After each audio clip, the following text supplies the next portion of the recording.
Bayangkan bangun tidur di tahun 1980 di sebuah pertanian yang tenang. Lalu tiba-tiba kamu berkedip dan sudah di tahun 1980. Udara berdengung dengan suara mesin. Rel kereta api membelah tanah waktu berjalan mengikuti peluit pabrik. Lompatan itu adalah revolusi industri, salah satu perubahan paling besar dalam sejarah manusia. Aku suka memikirkannya sebagai dulu versus sekarang. Dulu orang memintal benang di rumah menggunakan tenaga otot, angin, dan air.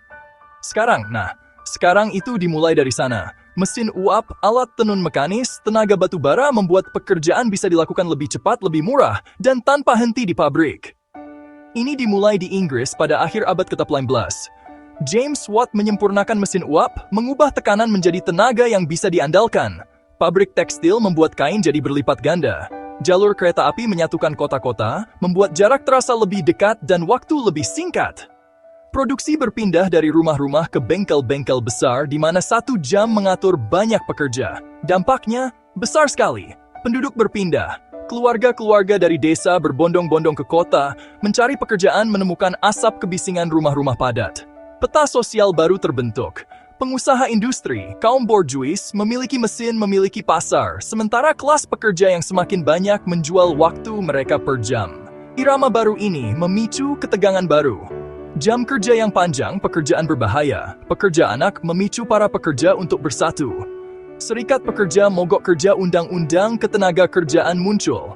Ide-ide baru bermunculan, sosialisme dan gerakan lain yang mempertanyakan siapa yang diuntungkan dari kemajuan dan siapa yang menanggung akibatnya.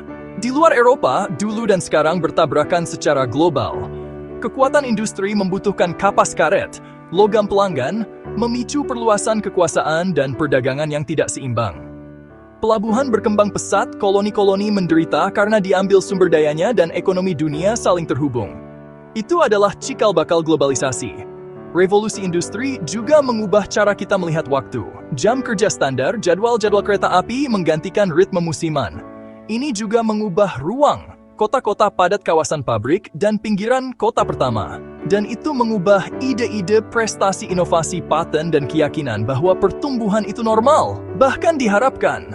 Jika kamu melihat lebih luas, kamu akan melihat dasar-dasar kapitalisme modern, perusahaan berkembang dengan mesin, keuangan mendanai risiko, dan pasar yang menjangkau benua.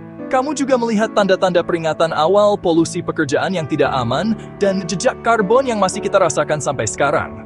Jadi dulu versus sekarang. Dulu uap, besi, dan rel. Sekarang, chip, kode, dan serat optik. Tapi pertanyaannya sama, siapa yang mengendalikan teknologi? Bagaimana kita membagi keuntungannya? Dan bagaimana kita melindungi manusia dan planet saat kita membangun? Revolusi industri tidak hanya mengubah cara kita membuat sesuatu. Ini mengubah cara kita hidup, merencanakan, memprotes, bermimpi, dan bagaimana dunia saling terhubung. Jejaknya ada di kehidupan kita sehari-hari. Di jam di ponselmu, barang-barang di mejamu, kota di luar jendelamu. Untuk memahami ekonomi, kehidupan kota, dan jaringan global saat ini, aku mulai dari sana. Saat uap bertemu ambisi dan masyarakat berubah. Dulu versus sekarang sebenarnya adalah satu cerita yang berkelanjutan. Dan kita masih menulis bab selanjutnya.